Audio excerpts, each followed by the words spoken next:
You know, and then a little while ago, I guess about 2 years ago now, I saw an interview with a young man. He's also blind. He was born blind, and bless his soul, he has it figured out. He has figured out that he can walk around going, and his brain actually functions a lot like a bat. You know, it functions by echolocation, and you know, and the interviewer was asking him, well, son, why do you go through all that trouble? Why don't you just use a cane or a dog? And he said, well, blind people walking around with canes look stupid. You've been blind all your life, son. How do you know what stupid looks like? You know, he's like, well, what about a dog? And he says, oh, well, dogs look stupid too. And I'm like, yeah, you have no idea how many women's numbers I got because I had a dog. You know, so a dog is kind of an awesome thing, you know. I mean, they're a great companion. I absolutely love having one, or I used to have one. I don't have one anymore. He actually went blind from glaucoma. Don't worry, I'm not contagious, I promise. But, okay, nobody caught that. Yeah. You know, I was kind of starting to get nervous there. I thought maybe the rapture had happened and I got left behind. So, okay, have to work on that one a little bit. So, you know, but back when I had a guide dog, I actually lived in Lafayette, and I had a beautiful, beautiful, intelligent male lab by the name of Elmer. Poor Elmer. You know, I loved him to death. He was great. And I was a member of First Baptist of Lafayette over there. Absolutely huge church. I never learned how to navigate in that church. It was just too big. And one day, I guess I had him like maybe 2 or 3 weeks, and we were in church, and my dog was laying at the end of the pew, and the music minister asked us to stand. We're going to sing Amazing Grace. So the music starts, and we start singing Amazing Grace, and from the side of my pew, we hear, Elmer, shut up. Elmer, shut up. Oh, Lord. Anyway, so now you got everybody giggling and trying to sing Amazing Grace, and it doesn't work. It really doesn't. You know, and well, we get to the second verse, and he stops singing, and he lays down. Okay. Well, we get to the third verse, and Elmer stands up and starts singing again. Elmer, shut up. And he won't shut up, so I'm like, okay, whatever. So I let him sing on through the song. Well, at the end of the thing, you know, somebody came up to me, and they were snickering because they were thinking about my dog laughing, and they was like, well, you know, I noticed that your dog stopped singing during the second verse. He said, do you think maybe like the other verses were hurting his ears? And I'm thinking, do you not listen to the song? It's the same melody all 4 times. You know, I mean, I don't know, maybe you're new to this. Maybe you've never heard Amazing Grace. Who knows?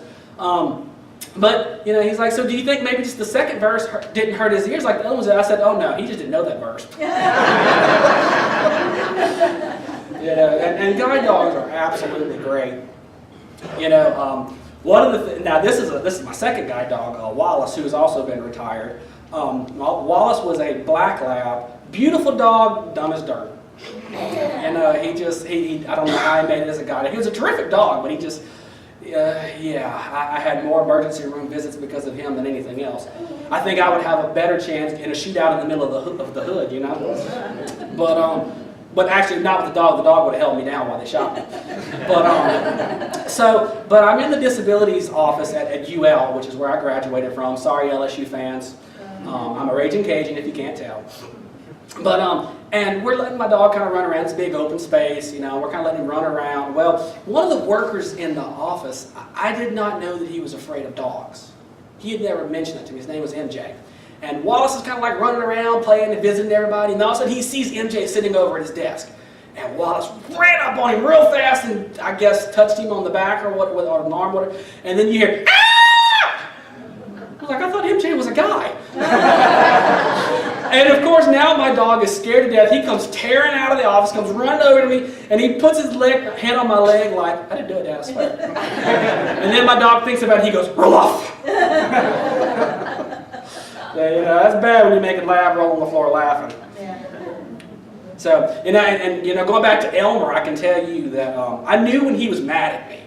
And there was a very specific way that I knew, because I can tell you with absolute certainty that between my front door and the front door of South Louisiana Community College, which was approximately 3/4 of a mile from my house, I can tell you with absolute certainty there are 18 light poles between my house and that school. You know how I knew? Because when my dog was mad at me, he forcefully showed me every single one of them. I swear I have a permanent bruise on my right arm. It's not even funny. It's really not.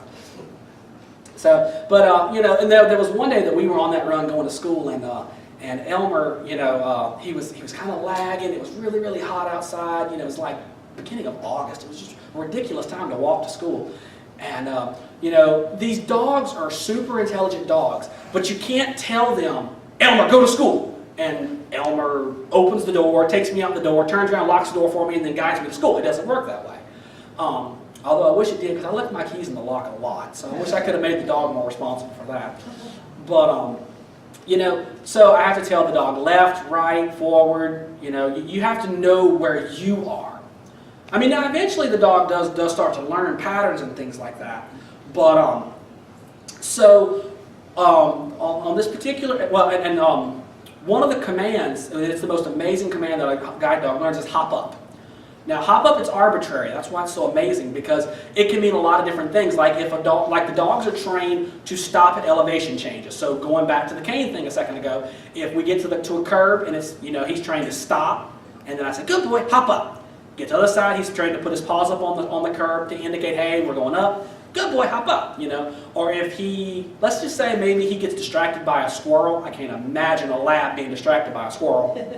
But let's just speak hypothetically.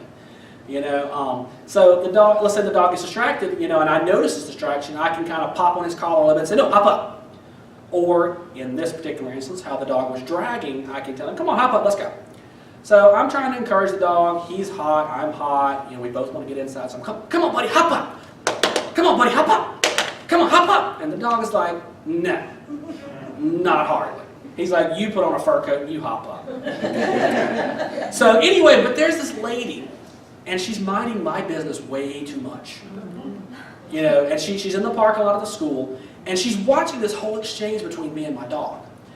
And she can no longer contain herself. She calls out to me, she says, excuse me, are you telling your dog to shut up?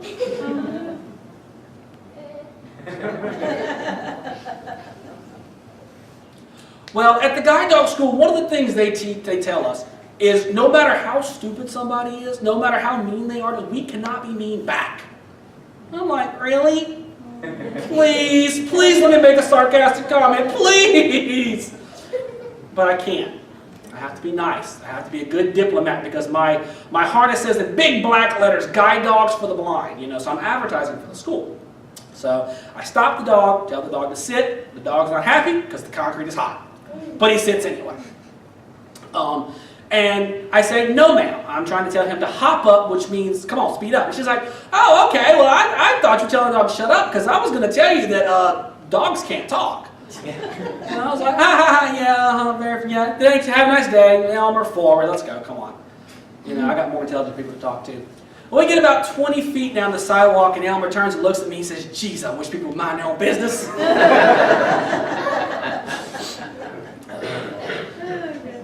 So, you know, and Elmer and I got to do one semester at UL before he ended up getting retired because he got glaucoma in his right eye. And obviously, you can't be a seeing eye dog if you can't see.